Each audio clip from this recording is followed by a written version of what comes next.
The Three Sillies. Once upon a time there was a farmer and his wife who had one daughter, and she was courted by a gentleman. Every evening he used to come and see her, and stop to supper at the farmhouse, and the daughter used to be sent down into the cellar to draw the beer of her supper. So one evening she had gone down to draw beer, and she happened to look up at the ceiling while she was drawing, and she saw a mallet stuck in on the beams. It must have been there a long, long time, but somehow or other she had never noticed it before, and she began a thinking, and she thought it was very dangerous to have that mallet there, for she said to herself, suppose him and we was to be married, and we was to have a son, and we was to grow up be to a man, and come down into the cellar to draw the beer, like as I am doing now, and the mallet was to fall on his head and kill him. What a dreadful thing it would be! And she put down the candle and the judge, and shut herself down and began a crying. Well, they began to wonder upstairs how it was that she was so long drying the beer, and her mother went down to see after her, and she found her sitting on the settle crying, and the beer running over the floor.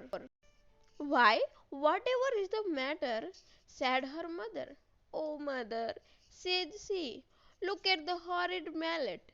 Suppose we was to be married, and was to have a son, and he was to grow up, and was to come down to cellar to draw the beer, and the mallet was to fall on his head and kill him. What a dreadful thing it would be! Dear, dear, what a dreadful thing it would be, said the mother, and she sat her down aside of the daughter and started crying too.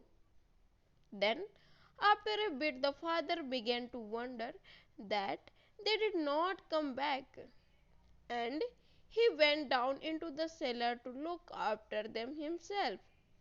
And there they two sat a crying and the beer running all over the floor. Whatever is the matter? Says he.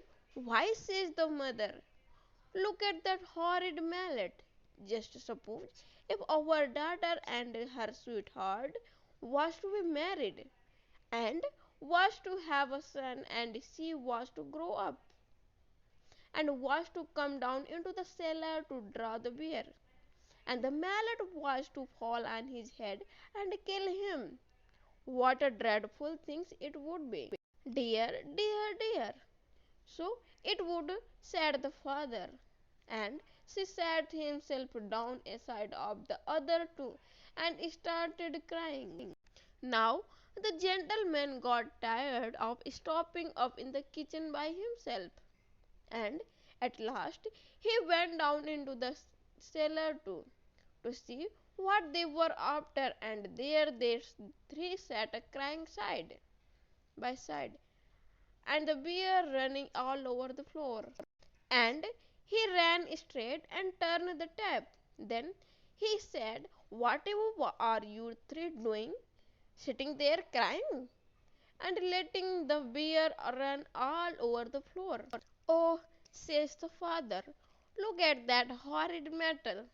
Suppose you and our daughter was to be married, and was to have a son, and he was to grow up, and was to come down into the cellar to draw the beer, and the mallet was to fall on his head and kill him. And then they all started a crying worse than before. But the gentleman burst out a laughing, and reached up and pulled out the mallet. And then he said, I have travelled many miles, and I never met three such big sillies as you are three before. and now I shall start out on my travel again. And when I can find the three bigger sillies, then you are three. Then I will come back and marry your daughter. So he wished them goodbye and started off on his travels and left them all crying because the girl had lost her sweetheart. Well, he set out and he travelled a long way, and at last he came to a woman's cottage that had some grass growing on the roof. And the woman was trying to get her cow to go up a ladder to the grass, and the poor things durst not go. So the gentleman asked the woman what she was doing. Why, look, she said, look at the all beautiful grass.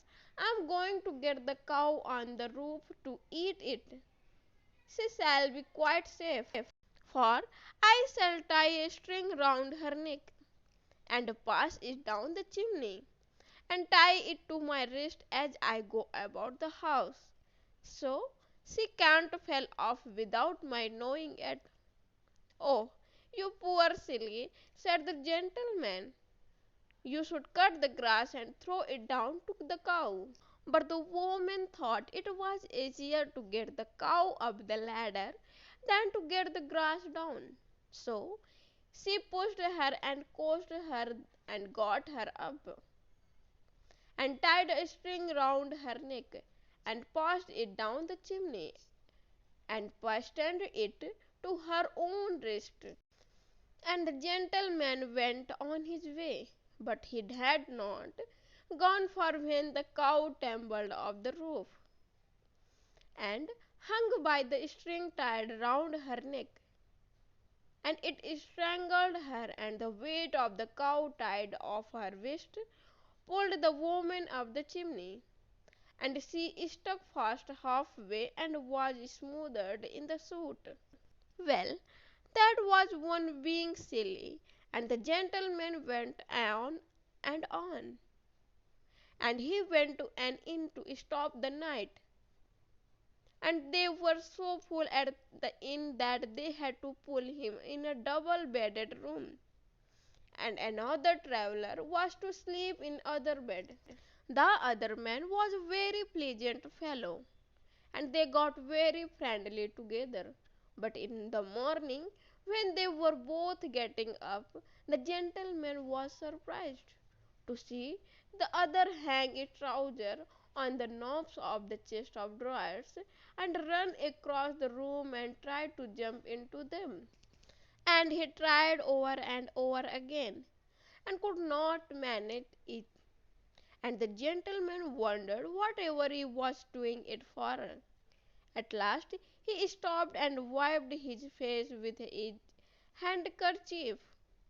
Oh dear, he said, I do think trousers are the most abject kind of clothes that ever were. I can't think who could have invented such things. It takes me the best part of an hour to get into mine every morning, and I get so hot. How do you manage yours?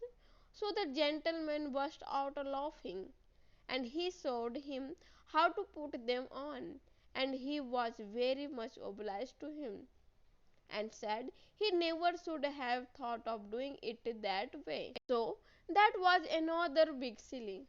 Then the gentleman went on his travels again, and he came to a village, and outside the village there was a pond, and around the pond was a crowd of people, and they got rags and blooms, the pitch frogs reaching into the pond.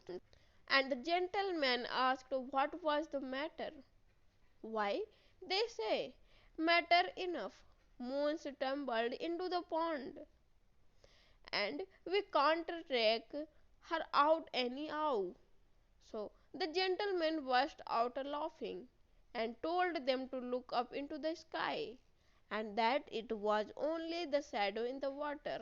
But they wouldn't listen to him, and abused him shamefully, and he got away as quick as he could. So there was a whole lots of sillies, bigger than them three sillies at home. So the gentleman turned back home again and married the farmer's daughter. And if they did not live happy forever after, that's nothing to do with you for me.